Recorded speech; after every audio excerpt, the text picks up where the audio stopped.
लेकिन पाकिस्तान वालों ने बहुत बड़ा गलती किया और भारत के ऊपर ये एक एहसान कर दिया, क्योंकि हमारे हिंदुस्तान के लोगों में एक खराबी है ससुरा, जब तक ट्रेन हॉर्न ना देगी आदमी चढ़ने के लिए तैयार नहीं होगा, जब तक स्टूडेंट का टाइम टेबल नहीं आ जाएगा वो पढ़ने के लिए रेडी नहीं होगा ससुरा। हम लोग बड़ा उटपटांग काम करते हैं, गर्मी के दिन में आदमी छत पे सोया रहता है, पानी टिप टिप होगा, जब तक ससुरा जोर से ना बरसे आदमी भागता नहीं, आधा बिछौना भीगा जाता है। वैसे ही हम लोग हिंदुस्तान में भी हो, जब तक कोनो कांड ना हो जाए हम लोग तैयार नहीं होते।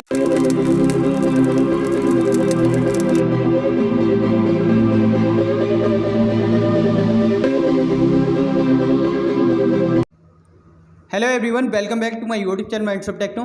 दोस्तों, जैसे कि आपको पता है इग्नू के एग्ज़ाम 3 अगस्त से स्टार्ट होने वाले हैं। तो यहाँ पे मेन सवाल है कि इतने कम समय में कैसे करें तैयारी, बिकॉज बहुत सारे बच्चों ने अभी तक प्रिपरेशन स्टार्ट नहीं किया, उनको समझ नहीं आ रहा है कैसे तैयारी करनी है। तो यार आज की वीडियो इसी पर बेस्ड है, इस पर मैं बहुत सारे पॉइंट आपकी क्लियर आउट करने वाला हूँ।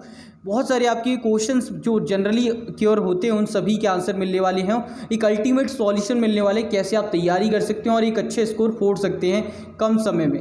तो आइए एक एक करके इन सभी पर बात करेंगे। सो बेसिकली आज का हमारा टॉपिक है how to prepare for examination. देखिए एग्ज़ाम की डेट आ जाती है जब आपको याद आता है कि यार अब तो पढ़ना पड़ेगा, अब तो कोई चॉइस नहीं है, अगर अब नहीं पढ़े तो फिर तो गए। एटलीस्ट पास होने के लिए तो पढ़ना पड़ेगा, और पास होने के लिए साथ साथ आपको कहीं ना कहीं एक अच्छा स्कोर निकालना है तो और अच्छे से पढ़ना पड़ेगा। तो आज की वीडियो काफ़ी इंपॉर्टेंट है, ध्यान से देखना।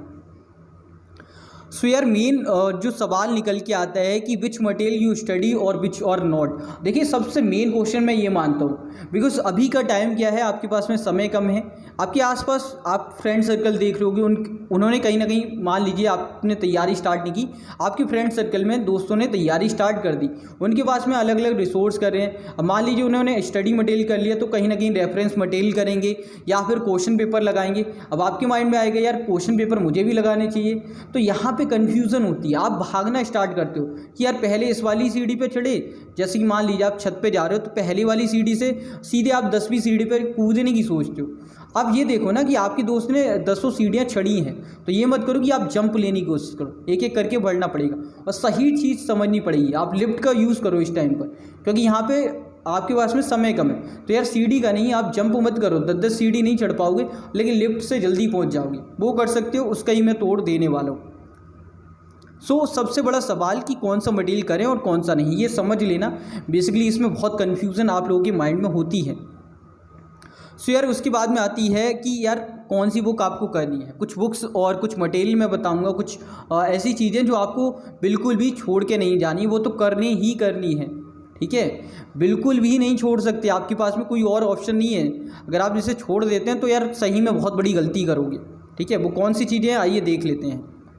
देखिए पहली बात है सेमेस्टर वर्क या फिर असाइनमेंट। आप सभी लोग जानते हैं असाइनमेंट के बारे में, इग्नू में कंपलसरी है असाइनमेंट सबमिशन, 30% वेटेज आपकी असाइनमेंट होती है। ये तो रही असाइनमेंट की बात जो इंटर्न में ऐड हो जाते हैं। मेन बात आती है एग्ज़ाम की, तो यार इसमें भी क्लियर कर दूं लगभग 40 से 60%, क्योंकि मैं ये एवरेज लेके चलता हूँ। ज़्यादातर लोग कहते हैं 60-70, बट जनरली जो एक एवरेज है वो है आपका 40 से 60। इतने परसेंट चांसेस यहाँ पे मिलते हैं कि इतने परसेंट क्वेश्चन बन जाते हैं असाइनमेंट से आपके एग्जामिनेशन में, इतने परसेंट टॉपिक बन जाते हैं डायरेक्टली आपके एग्जामिनेशन में असाइनमेंट से। इसलिए ये तो यार मस्ट है, इससे तो बिल्कुल भी कोई भी बच्चा छोड़ के ना जाए। असाइनमेंट को करने के कई सारे तरीके होते हैं, ऐसा नहीं कि असाइनमेंट जो क्वेश्चन है उसी को रट लिया, वो तरीका नहीं है, उसकी बात नहीं कर रहा हूँ। अगर आपको सिर्फ पास होना है तो असाइनमेंट को बहुत अच्छे से करना है। मीनिंग क्या है कि मान लीजिए यार एक क्वेश्चन है तो उसकी पूरी हिस्ट्री आपको पता हो। जैसे मैं कहूँ यार इंडिया जो हमारे देश है, हमारी कंट्री है, वो 15 अगस्त 1947 को आज़ाद हुआ। तो इसका मतलब ये नहीं कि यार सिर्फ आपको वो डेट याद रखनी, उसके पीछे का बैकग्राउंड क्या है। अगर आपसे क्वेश्चन आ जाए, उससे अलग हट के आ जाए, तो आप वहाँ पे आंसर कर पाएँ। इसका मीनिंग ये ना हो कि बस 15 अगस्त 1947 याद हो, ठीक है, उससे रटना नहीं है, उसके पीछे की बैकग्राउंड भी समझना है, उसके बाद के बदलाव भी समझने हैं, ठीक है। यानी लेफ्ट और राइट दोनों समझ के चलना है, उसे कहेंगे प्रॉपर तैयारी। चलिए उसके बाद में बात करते हैं एक और जो सबसे ज़्यादा आपको बूस्टअप करने वाली है वो है यार प्रीवियस ईयर क्वेश्चन पेपर। देखिए इसको दो चीज़ों में समझ लो, एक तो एग्जामिनेशन का आइडिया देंगे कि ऐसे क्वेश्चन तो आने ही आने हैं, प्रीवियस ईयर से भी जनरली बहुत ज़्यादा क्वेश्चन देखने को मिलते हैं। बिकॉज यूनिवर्सिटीज़ में यार ऐसा नहीं होता कि जैसे बोर्ड एग्ज़ाम होते हैं आपके या फिर स्कूल लेवल पे वहाँ पे क्वेश्चंस को चेंज करके दे देते हैं, लेकिन यूनिवर्सिटीज़ में ऐसा नहीं देखने को मिलता कि ऐसे एकदम से बहुत बड़ा चेंज देखने को मिले, ऐसा नहीं होता है। ठीक है, तो प्रीवियस ईयर भी काफ़ी इंपॉर्टेंट है, वहाँ से भी ज़्यादातर क्वेश्चन देखने को मिलते हैं। ये आपको दो चीज़ों में हेल्प करेगा, एक तो आपकी तैयारी हो जाएगी तो प्रैक्टिस कराएगा, दूसरा आपको एग्ज़ाम की भी तैयारी अच्छी हो जाएगी। ठीक है, तो इसको भी आप कर लें। और जनरली आपका सवाल होता है कि सर कितने प्रीवियस ईयर करें, तो यार लगभग आप 2 से 4 करने की कोशिश करो। और जैसे मैंने बताया ना असाइनमेंट के बेस पे, वैसा ही आपको इसमें भी करना है, ये नहीं कि इसी को रट लेना है। ठीक है, ओके। उसके बाद में यार कुछ ऑप्शनल मटेरियल हैं, ये तो मैंने बात कर ली, जो बिल्कुल छोड़ के नहीं जाने किसी भी बच्चे को, चाहे पास होने वाला हो या फिर हाई स्कोर करना है, किसी को छोड़ने नहीं है। लेकिन ये ऑप्शनल है, अगर आप चाहते हैं कर सकते हैं, आपके पास टाइम है तो करिए, नहीं है तो आप स्किप कर सकते हैं।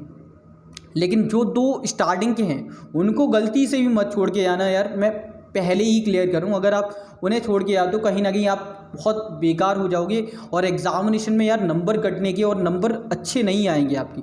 इसलिए कह रहा हूँ उन 2 चीज़ों को तो बहुत अच्छे से सिरे से करके जाना है, अगर आपकी ये दोनों कंप्लीट नहीं है। बिकॉज ये 2 ऐसी चीज़ें हैं, जैसे मैं बात करूँ पहले नंबर पे क्या है, इग्नू स्टडी मटेरियल, जिसे हम SLM कहते हैं, self learning material.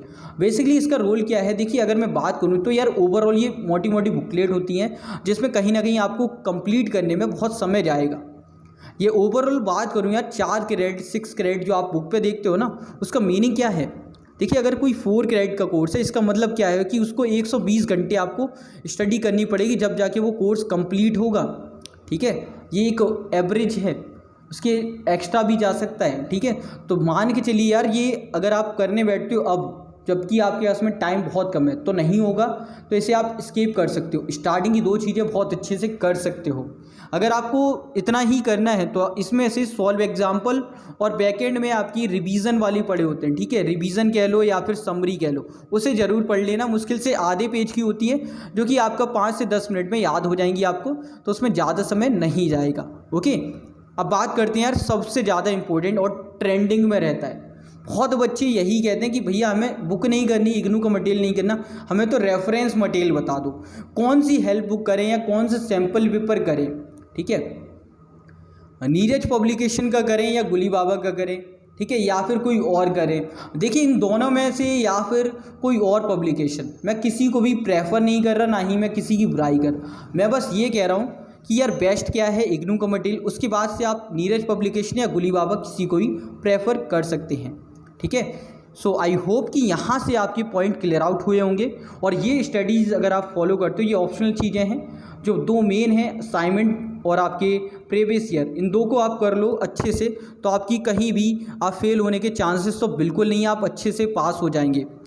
So I hope कि वीडियो पसंद आई होगी। आपकी जो भी सजेशन है, कोई भी क्वेरी है, कमेंट बॉक्स में बता सकते हैं। साथ ही और वीडियोस पाने के लिए चैनल को सब्सक्राइब करें, साथ ही ज्वाइन बटन में क्लिक करके चैनल के परमानेंट मेंबर बन सकते हैं। इस वीडियो में इतना ही, मिलते हैं एक और वीडियो में, तब तक के लिए जय हिंद जय भारत, बाय दोस्तों।